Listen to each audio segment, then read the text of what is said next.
ईशोपनिषद के 8वें मंत्र का प्रकरण है और मंत्र में ईश्वर के स्वरूप का वर्णन किया गया है। ईश्वर के अनेक गुणों के बारे में पिछले दिनों हम चर्चा कर चुके हैं। मंत्र में आगे कहा गया कि वह ईश्वर शुद्ध है, सपर्यगात, शुक्रम, अकायम, अव्रणम, अस्नाविरम और आगे कहा शुद्धम।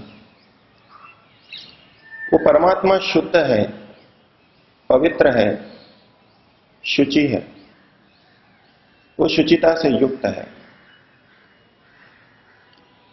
परमात्मा की पवित्रता का भान हम कल्पना में कितना कर पाते हैं। परमात्मा हमको एक परोक्ष और अदृश्य वस्तु प्रतीत होती है,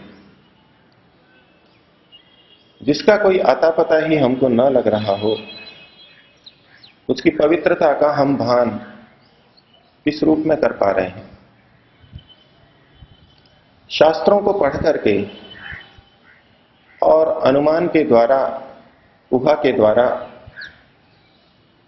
तर्क के द्वारा ईश्वर का जो स्वरूप हम मन में बैठाते हैं, उस स्वरूप में परमात्मा की शुद्धता का भान हमें कितना रहता है। इस मंत्र में ईश्वर ने अपना जो स्वरूप हम आत्माओं के कल्याण के लिए वर्णित किया है, वो वर्णन हमारे लिए आवश्यक है, अनिवार्य है। ये मानकर के ही ईश्वर ने वर्णन किया है। ईश्वर की कोई भी क्रिया, ईश्वर का कोई भी वाक्य निरर्थक नहीं हो सकता। ईश्वर ने यदि इस मंत्र में अपने शुद्ध स्वरूप को कहा है और हमें जनाने का प्रयास किया है, तो वो शुद्धता हमारे दिमाग में बैठनी चाहिए और उस शुद्धता का लाभ हमारे अंदर परिलक्षित होना चाहिए। हम संसार की वस्तुओं में तो शुद्धता, अशुद्धता काफी स्तर तक देख लेते हैं, लेकिन विचारें कि परमात्मा की शुद्धता का भान, तो परमात्मा किस रूप में शुद्ध है, शुचि है, पवित्र है, हम किस स्थिति में उसको देख रहे हैं। परमात्मा की शुद्धता का क्या स्वरूप हमारे मन में है, हमारे मस्तिष्क में है। संसार की पवित्रता देख करके परमात्मा की पवित्रता का भी भान हमको हो सकता है। ये परमात्मा ने सृष्टि इस प्रकार से रची है कि हम चाहें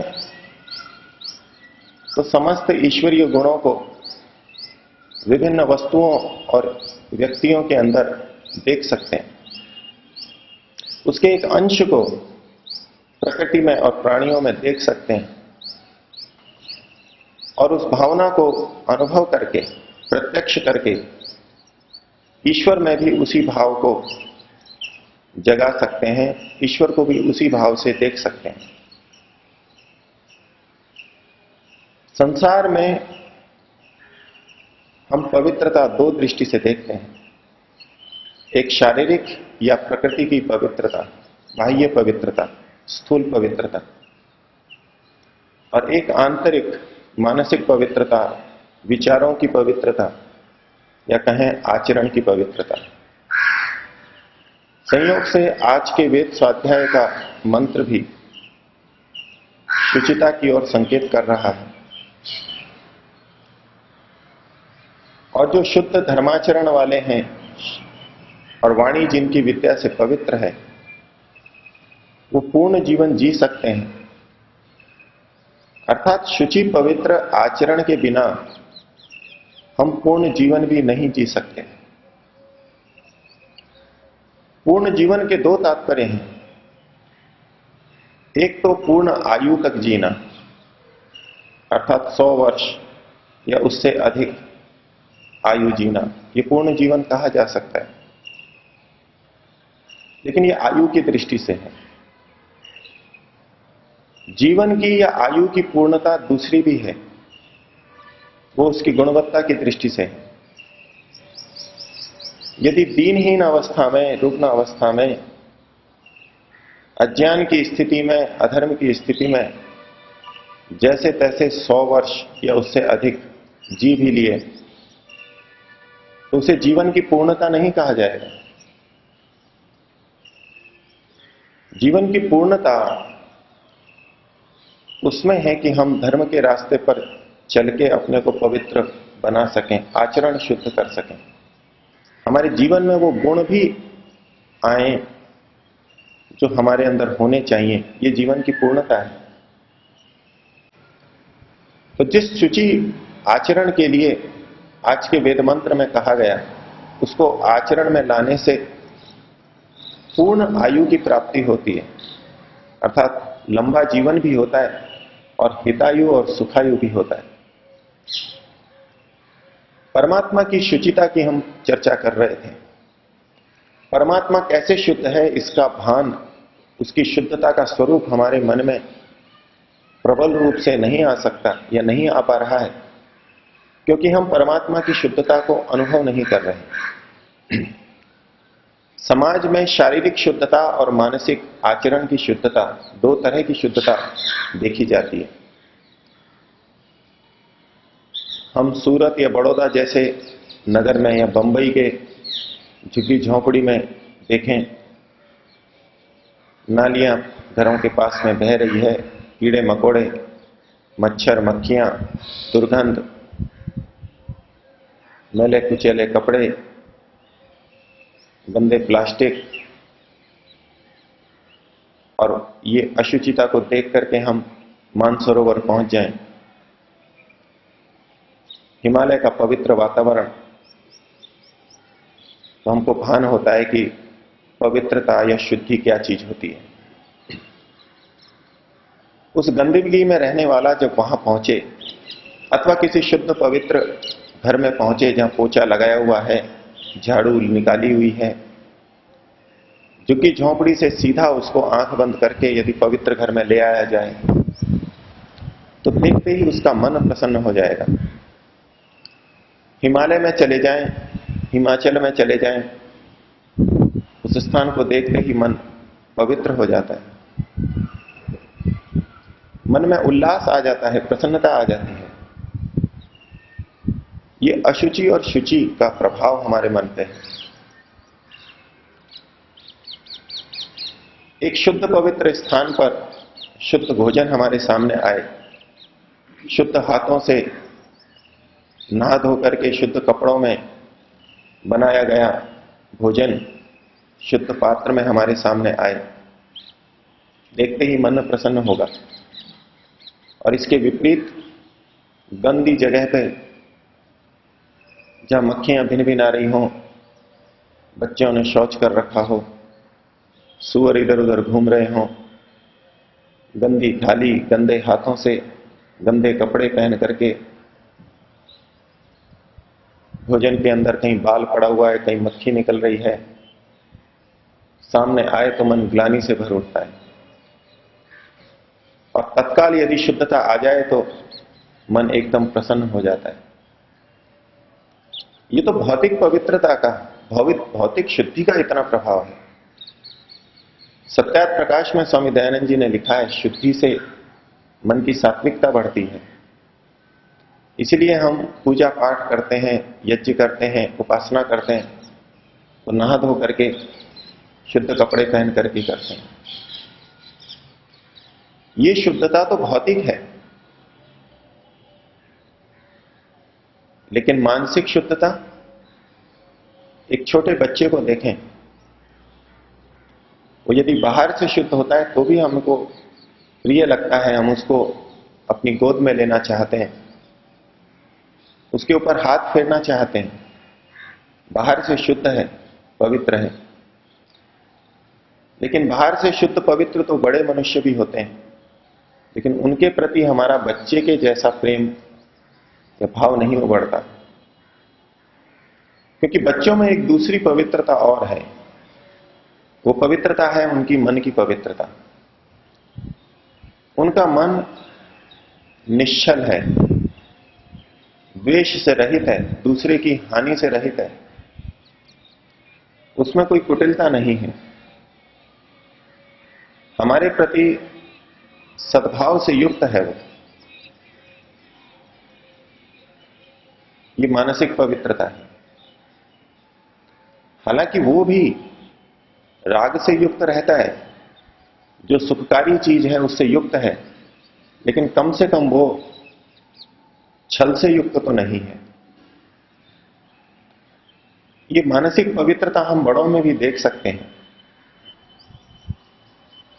किसी साधु संत के पास जाएं जो पवित्र आचरण रखता हो, उसको देख करके भी हमारे मन में पवित्रता का भाव आता है कि पवित्र है। एक दुकानदार है जो अपना व्यापार व्यवसाय पूरी निष्ठा से करता है, लेन देन बिल्कुल साफ रखता है, उसमें ग्राहक से कुछ अतिरिक्त छीनने का भाव नहीं है, वो व्यापारी भी हमको पवित्र दिखाई देता है, उसका व्यवहार पवित्र है। राजा को देखें, अभी जितने प्रधानमंत्री हुए उनमें यदि लाल बहादुर शास्त्री जी का विचार करें तो मन में एक पवित्रता का भाव आता है। इस चीज की पवित्रता थी उनमें, आचरण की पवित्रता थी, धर्म की पवित्रता थी, राष्ट्र के लिए एक निष्ठता की पवित्रता थी, निस्वार्थता की पवित्रता थी। बच्चों में ही नहीं, हम बड़ों में भी पवित्रता देख सकते हैं।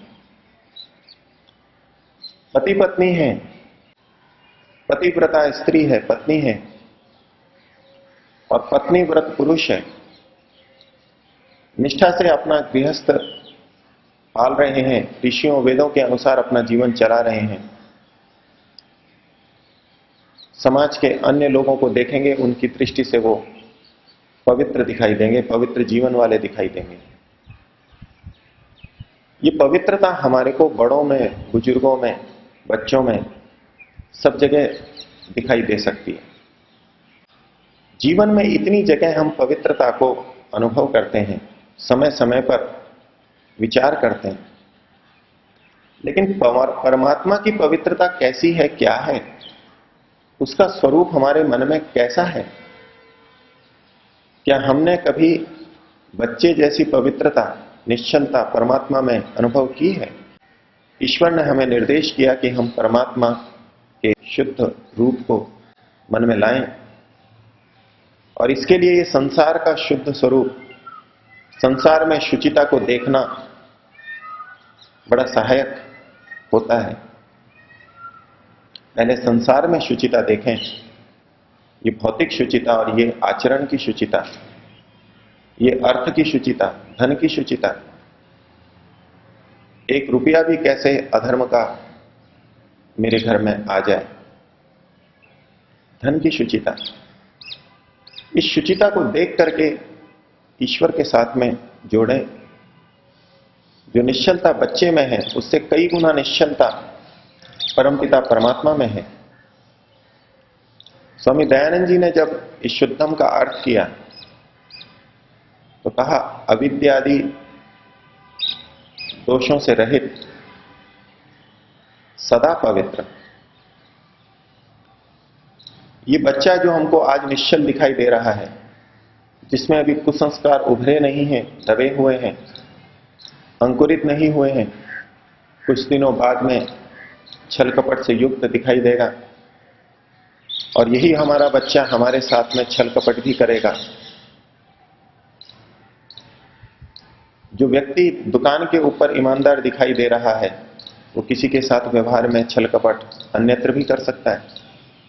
दुकान के प्रति निष्ठा है, लेकिन अन्य व्यवहार में छल भी कर सकता है।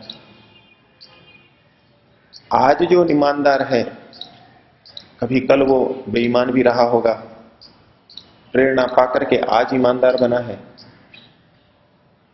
और आज जो ईमानदार है किसी विषम परिस्थिति के कारण, विशेष दबाव के कारण बेईमान भी बन सकता है। हम दुनिया की ऐसी अस्थिर पवित्रता के प्रति भी आकर्षित होते हैं। वो परमात्मा तो सदा पवित्र है, और महर्षि ने इसीलिए यहां सदा पवित्र शब्द लिखा कि परमात्मा शुद्धम है, सदा पवित्र है। परमात्मा की पवित्रता को संसार की पवित्रता से कहीं बढ़ चढ़ करके, तीनों काल की पवित्रता, पूर्ण पवित्रता हम मन में स्वीकार करें, अनुभव करें,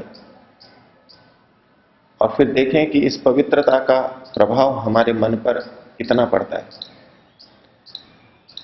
एक छोटे से स्वच्छ कमरे से हमारा मन प्रसन्न हो जाता है, दिल खिल उठता है। बच्चे के निश्चल आचरण को देख करके मन खिल उठता है। तो यदि ईश्वर के प्रति, ईश्वर के योग्य पवित्रता मन में अनुभव आने लग जाए तो हमारे मन की क्या स्थिति बनेगी? ये कितना उत्फुल्लित होगा, कितना प्रसन्न होगा, और प्रसन्न होकर के कितना एकाग्र हो जाएगा। शुचिता के साथ में प्रसन्नता, और प्रसन्नता के साथ में एकाग्रता जुड़ी हुई है। योग दर्शन में जहां चित्त के परिक्रम बताए, उन विधानों को बताते हुए कहा, प्रसन्नम एकाग्रम स्थिति पदम लभते। जब ये शुद्ध होता है तो प्रसन्न होता है, और प्रसन्न होता है तो एकाग्र होता है, स्थिति को प्राप्त होता है। पवित्र स्थान पर स्वतः मन एकाग्र होगा। पर्वतों पर जाकर के क्यों स्वतः एकाग्रता की अनुभूति होने लगती है? निश्चल व्यक्ति को देख करके क्यों मन के अंदर एकाग्रता का भान होने लगता है? मन जैसे कुछ ठहर जाता है, शांत हो जाता है। हम कल्पना करें ईश्वर का वास्तविक स्वरूप हमारे मन में आ जाए। ईश्वर की शुद्धता, शुचिता जितनी है, जितनी बड़ी है, वो यदि हमारे दिमाग पर हावी हो जाए, दिमाग में स्थिर रहे, तो मन कितना प्रसन्न होगा, कितना एकाग्र होगा, और किस स्थिति पद को प्राप्त करेगा, हम कल्पना भी नहीं कर पाते। लेकिन हमें संसार की इस पवित्रता को, उसके लाभ को देख करके परमात्मा में भी उस पवित्रता को घटा घटा करके अपने मन को शुद्ध पवित्र करने का प्रयास तो करना ही चाहिए। इसी क्रम से धीरे धीरे हम पवित्र हो सकेंगे, मन में प्रसन्नता, एकाग्रता का भाव, स्थिति पद को प्राप्त कर सकेंगे।